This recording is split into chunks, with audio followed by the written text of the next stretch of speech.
భయపెట్టి బూతులు తిట్టి సాక్ష్యం చెప్పించారు. ఫోన్ ట్యాపింగ్ కేసులో పోలీసులు వేధించారు, నానా బూతులు తిట్టారు.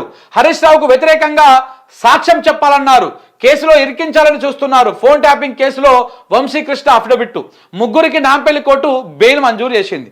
ఇందులో ఇప్పుడు ఈ ఫోన్ ట్యాపింగ్ కేసులో నలుగురికి బెయిల్ వచ్చినాయి.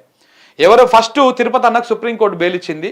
ఆ బెయిల్ ఇచ్చే సందర్భంగా సుప్రీంకోర్టు చీవాట్లు పెట్టింది ఇక్కడ ఉన్నటువంటి పోలీసు యంత్రాంగాన్ని, ఆ కేసును ఎవరైతే దర్యాప్తు చేస్తారో వాళ్ళని, ప్రభుత్వాన్ని, రాష్ట్ర ప్రభుత్వాన్ని. అసలు ఏంటిది ఎస్ఐబి ఏం చేస్తుంది అంటే, ఫోన్ ట్యాపింగ్ చేసేది సార్ వీళ్ళు, అందరి ఫోన్ ట్యాపింగ్. అసలు ఎస్ఐబి ఏం చేస్తుంది? మరి చేసేది అదే కదా, వాళ్ళు చేసేదే ఇంటెలిజెన్స్, ఇదే వ్యవహారంగా చేసేది అని చెప్పేసి సుప్రీంకోర్టు పొట్టు తిట్టింది. తిరుపతి అన్నకు బెయిల్ వచ్చింది, తర్వాత రాధాకిషన్ రావుకి బెయిల్ వచ్చింది, భుజంగరావుకి బెయిల్ వచ్చింది, తర్వాత చివరికి ప్రణీత్ కుమార్కు బెయిల్ వచ్చింది. ఆ నలుగురిని ఎవరైతే కీలకంగా అరెస్ట్ చేసి పెట్టిర్రో వాళ్ళందరికీ బెయిల్ వచ్చేసినాయి, వాళ్ళు బయటకు వచ్చేసారు. బయటకు వచ్చిన తర్వాత ఈ కేసు మొత్తానికి ఇక అర్థమైపోయింది, కోర్టులలో తేలిపోయింది. ఇక్కడ విషయం కూడా అర్థమైపోయింది. అర్థం కాగానే చిన్నగా మళ్ళీ ఏం చేసిర్రు, మళ్ళా చక్రధర్ గౌడ్ ఏదైతే కేసు పెట్టిండో ఆ చక్రధర్ గౌడ్ పెట్టినటువంటి కేసులో ఒక ముగ్గురిని అరెస్ట్ చేసిర్రు పోలీసు వాళ్ళు. ముగ్గురు అరెస్ట్ చేసి ఆ కేసులలో మళ్ళీ వీళ్ళందరినీ ఇరికిద్దామనే ప్రయత్నం చేసిర్రు.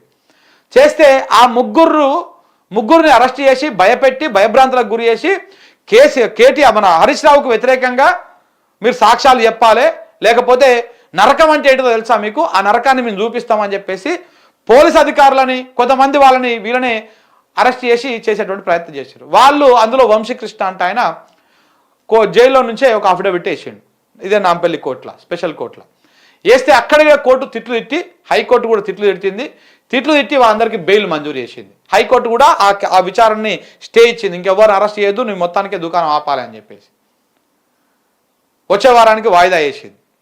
సో ఇవన్నీ జరుగుతూ ఉన్నాయి. దేనికోసం మళ్ళీ ఇప్పుడు హరీష్ రావుని ఇరికియాలి, ఇంకెవరినో ఇరికియాలి, ఇలాంటి కథ చేయాలి. కోర్టులకు కూడా అబద్ధాలు చెప్తా ఉంది రాష్ట్ర ప్రభుత్వం, పోలీసు యంత్రాంగం. కోర్టుకేమో వాయిదా అడుగుతా ఉంది, మళ్ళీ వాయిదా వచ్చే లోపల నలుగురు అరెస్ట్ చేసి వాళ్ళ మీద వాళ్ళతో ఏదో సాక్ష్యాలు చెప్పించే ప్రయత్నం చేస్తూ ఉంది. మొత్తము అంటే రాజ్యాంగ విరుద్ధం, చట్ట విరుద్ధంగా వాళ్ళు పనిచేస్తూ ఉన్నారన్నమాట. ఇది జరుగుతున్నటువంటి వ్యవహారం. ఇందులో కూడా అదే అయింది. చివరికి వాళ్ళకు బెయిల్ వచ్చేసింది. ఏవైతే అరెస్ట్ చేసారో ముగ్గురిని, ఆ ముగ్గురికి నాంపల్లి కోర్టు బెయిల్ ఇచ్చేసింది. అబద్ధాలు చాలా నిలవవు కదా అట్లా.